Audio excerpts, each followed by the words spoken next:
Honestly, senor, I don't know no Farid. I was just lying. I'm in a hurry. I don't know.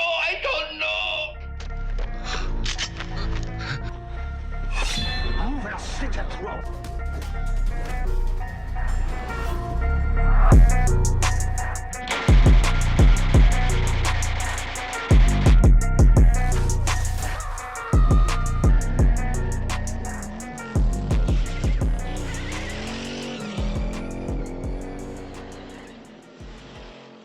Hey, what's up everybody? It's Prone here and welcome to the latest episode of Prones Picks.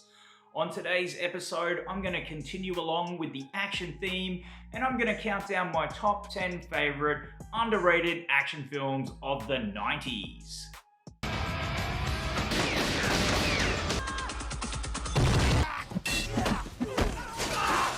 During the early to mid 90s, the blockbuster action film was king. Films like Terminator 2, The Rock, and Point Break helped solidify the decade as one of the best in terms of quality action films released, right up there with the 70s and 80s in my opinion. The home video market was huge, and they were still making big budget B movies full of awesome stunt work, practical effects, un-PC dialogue, and ludicrous plot points. It was also the peak and fall of the action star, so your Arnies, your Stallones, your Van Dams, etc. On this episode though, I'm going to be giving recognition to some of the more slept on and forgotten action films of this era. So grab yourself a cigar, oil up those muscles, practice those one-liners, because I'm going to count down my top 10 favourite action films of the 90s. Kicking off the list at number 10, we have our first Van Damme entry with 1997's utterly bonkers Double Team. Does your hair change color when you sweat? Bruce, airball. You need practice, man. I'll never miss twice, brother. Jean-Claude Van Damme. Dennis Rodman. They don't play by the rules. Sorry. Double Team. Now this one copped a lot of crap when it came out back in the day, so I kind of avoided it. But one night after a few beers, I decided to finally check it out, and you know what? I actually really enjoyed it. Sure, the story is fairly convoluted and silly, the dialogue mostly bad, and none of those basketball puns land. But Hong Kong director Sui Hark sure as shit knows how to shoot the hell out of an action scene. There's an insane scene where Van Damme fights a dude in a hotel room who holds knives with his toes, worth the price of admission alone. Up next we have the Antoine Fuqua directed 1998 shoot 'em up, The Replacement Killers. An assassin played by action superstar Chow Yun-fat in his first English-speaking role goes on the run after refusing to pull the trigger on a job. He joins up with a forger played by the equally awesome Mira Sorvino, and they're chased through the city by his former drug kingpin employer and his replacement killer assassins. This film is very 1998, and it's definitely more style over substance. But I tell you what, when the style is this dope, who really cares? John Woo is a producer here and his fingerprints are all over it. Great lighting, terrific camera work, and of course, amazingly choreographed gunplay.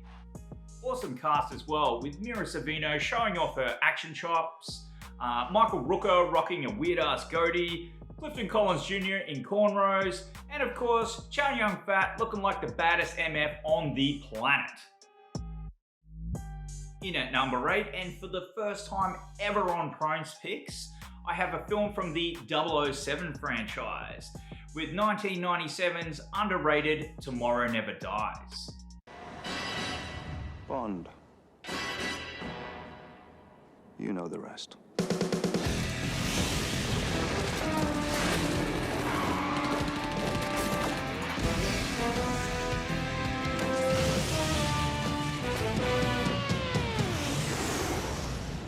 Now when people talk about Pierce Brosnan's contribution to Bond, they often talk about Goldeneye. And while I do like Goldeneye, I definitely think that this is the superior film. It has a fairly silly premise, but it's super stylish, wonderfully campy, and has some amazing set pieces and stunt work. The cast is also tops, with Jonathan Pryce hamming it up as the media tycoon villain, Michelle Yeoh kicking ass, and of course Brosnan's effortlessly cool take on Bond. This one has aged really well and was a real blast to revisit. Coming in at number 7, we have a film starring one of the 90s action heavy hitters, and that's Sylvester Stallone in 1995's Assassins.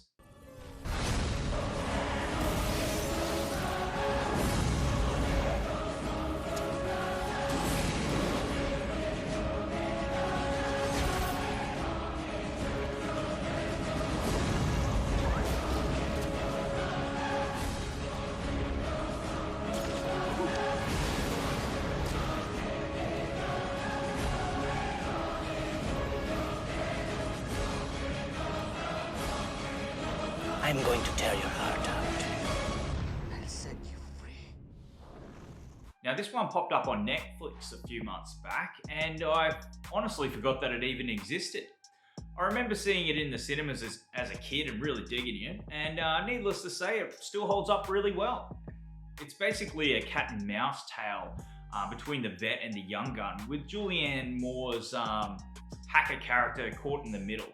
There's some really well-crafted action sequences, which is no surprise given director Richard Donner's pedigree. He also gets a nice subdued performance out of Stallone, which works really well with Moore's quirk and Banderas' high energy. In at number 6, I have a film starring another action superstar from this period, and that's Bruce Willis in 1991's The Last Boy Scout. When the girl that Private Detective Joe Hallenbach is hired to protect gets murdered, he reluctantly joins forces with her ex-footballer boyfriend to help solve the case. What they discover is a trail of corruption that involves a politician and the owner of a pro football team. Now I know that it may be a bit of a stretch calling this film underrated. Its fans of both writer Shane Black and director Tony Scott probably rate it fairly highly. But when those certain websites bring out their best of 90s action lists, this film tends to be MIA. Anyway, underrated or not, one thing is for certain. This is a hard-as-nails neo-noir with plenty of hyper-stylized violence and snappy offensive dialogue. It follows the buddy cop odd couple formula, which for the most part works. And while it can be quite seedy at times, the masterfully shot action sequences and punchy one-liners more than outweigh the ugliness of those aforementioned characters. My number 5 pick is not only one of the most underrated action films of the 90s, it's also one of the most underrated comic book films of all time, and that's 1991's The Rocketeer. Set in pre-World War II 1930s, a young pilot played by Billy Campbell stumbles across a top-secret high-powered rocket pack. And with the help of his mechanic mentor, played by the amazing Alan Arkin, he attempts to save his girl, evade the FBI and mob, as well as stopping the Nazis. I'm a sucker for movies from and about this period, and The Rocketeer really nails the look, feel and tone, especially with the story, dialogue and production design. The wonderful score also adds to the authenticity and fun, adventurous feel of the overall production. The action set pieces are quite spectacular, and whilst some of the special effects may not have aged that well, I still find them really charming, and to be honest, more watchable than these modern, ugly modern Marvel CGI films. The cast is also loaded with fantastic actors, with the aforementioned Arkin and Campbell, Jennifer Connelly, Ed Lauder, Timothy Dalton hamming it up as the villain, and the awesome Terry O'Quinn playing bloody Howard Hawks. Anyway, this film is super fun, and definitely for fans of PG action adventures in the same vein as Indiana Jones. In at the number 4 slot, I have the second film written by Shane Black, and the first film directed by one of the best action directors of the 90s in Rennie Harlin, and that is 1996's The Long Kiss Goodnight.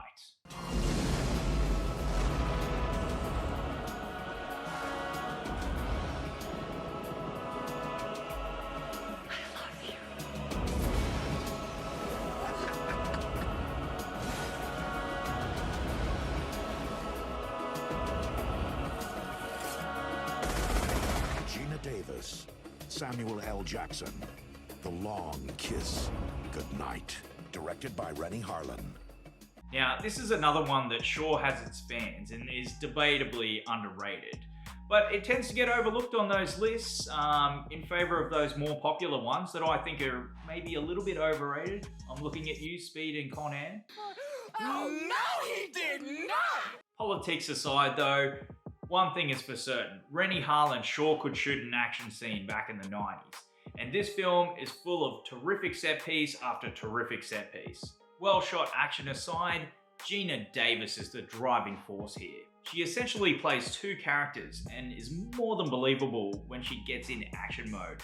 Her performance is physical, sexy, and genuinely wholesome. The supporting cast is another highlight. Brian Cox is terrific and basically steals every scene he's in. Samuel L. Jackson is also great, and his scenes with Davis is where Black's script really shines. Although Black's screenplay does have its moments, it's definitely not one of his best, which is a shame because it's probably one of Rennie's better directed films. It's very violent and offensive, but still loads of fun and a great watch around Christmas time. Time to break out the big guns, guys, as we head into the top 3. And coming in at number 3, I've got a ridiculously underrated gem starring the late great Brandon Lee, and that's 1992's Rapid Fire. The story is simple. Lee plays a college student who's pursued by smugglers, mobsters, and crooked feds after he witnesses a mafia hit. Let's be honest, with films like this, you really don't need a convoluted plot. You really just need an excuse to string together some nicely choreographed set pieces with some really witty dialogue, and then you're in business. Rapid Fire follows that template perfectly, and director Dwight H. Little doesn't let the tiny budget stop him as he swings for the fences with some jaw-droppingly bonkers action set pieces. Almost 30 years on, and I'm still really upset about Brandon Lee's passing. He was on the verge of becoming an action superstar before his accidental death on the set of The Crow. I honestly think he would have had a bigger movie career than his legendary father, and there's no better proof of that statement than his charismatic badass performance in this film. And if you're still not sold on Rapid Fire, PRONES Pick's favourite Powers Booth shows up a third of the way through the film, chewing scenery and buddying up with Lee to kick some serious ass. RIP to both. Oh shit, don't look now, but coming in at number 2, I've got another Rennie Harlan jam, and arguably his best film, that's 1993's Cliffhanger. Still to this day, there are so-called action experts out there that write this film off as nothing but a die-hard clone on a mountain. This is absolute rubbish, and the only real similarity between the two is that the head villain has a foreign accent. In fact, I think John Lithgow's performance is just as good as Rickman's in Die Hard, if not better, as he leans more into the camp side of things and is an all-out calculated psychopath. Now, as good as Lithgow is as the villain, this is definitely the Stallone show, and he's in peak form here.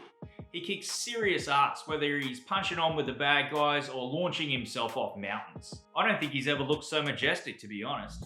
He's not alone though, as Michael Rooker is pretty badass himself as his estranged friend who reluctantly teams up with him to help save the day. The pacing is great, with plenty of smaller scale action that builds up to a bombastic, over-the-top set piece at the end. Anyway, if you haven't seen this one in a while, it holds up big time. I loved it when I saw it in the cinema as a kid, and I think I love it even more now. Definitely one of the best action films of the 90s. Well, here we are, gang. We finally made it to my number 1 pick. This film is directed by one of the greatest action directors of all time and stars one of the greatest action heroes from this era, and that is Jean-Claude Van Damme in John Woo's action masterpiece, 1993's Hard Target.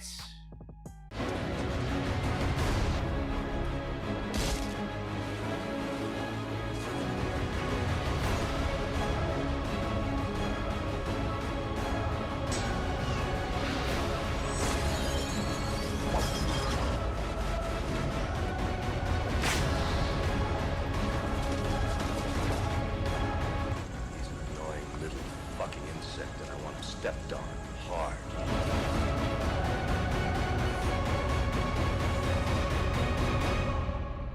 This was John Woo's first American film, after setting the world on fire during the 80s and 90s with a string of successful Hong Kong action films. People often skip over Hard Target and praise Face Off as Woo's best American film. I call bollocks on that though, as Hard Target is way more like his Hong Kong films and definitely better than the overrated Face Off. This is Woo's love letter to American films. It's a martial arts shoot 'em up western in the dangerous game mold, with all of Woo's patented style and flair. His stylishly choreographed slow-mo gunplay coupled with Van Damme's martial arts choreography is a match made in heaven. I honestly wish that they had made more movies together. As well as the amazingly shot action, we've got some of the most cartoonishly over-the-top villains since, well, Lithgow and Cliffhanger. Arnold Vosloo and Lance Henriksen in particular are utterly savage as the main baddies, hosting the human hunting parties for the rich and privileged. Oh yeah, Van Damme's name is Chance Bordeaux, by the way. He uses his legs for pistols and has a mullet for the ages. Wilford Brimley of all people, who, wait for it, plays his Cajun uncle, rides a horse and shoots bows and arrows. Absolutely amazing. I honestly don't know what else to say about this one, except that it's not just one of my favourite action films of the 90s, it's one of my favourite action films of all time, and I just could not recommend it enough. Now I know that I say this every episode, but damn, this was a hard list to make. So you best believe I've got a whole bunch of discards for you to check out.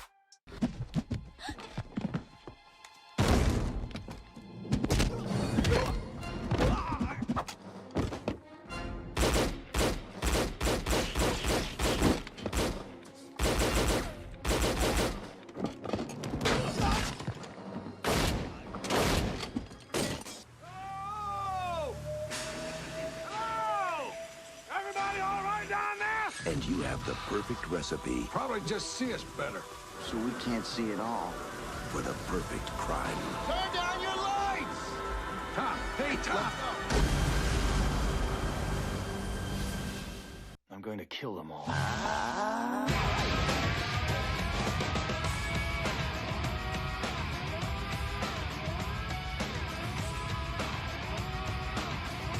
Kurt Russell.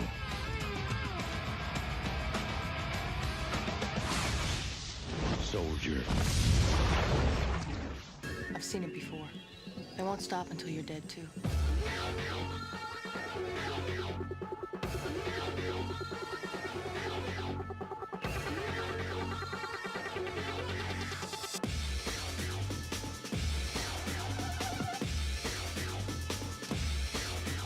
From internationally acclaimed action director Ringo Lam.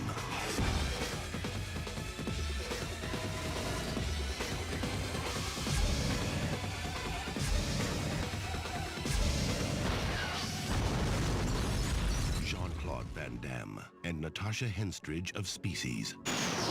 Maximum Risk. Well, that's it for another epic episode of Prones Picks, guys. Thanks for sticking around. Please let me know what are some of your favorite underrated 90s action films in the comments. And if you have any specific themes or genres that you'd like me to talk about, please drop them in the comments as well. Don't forget to hit the like and subscribe button.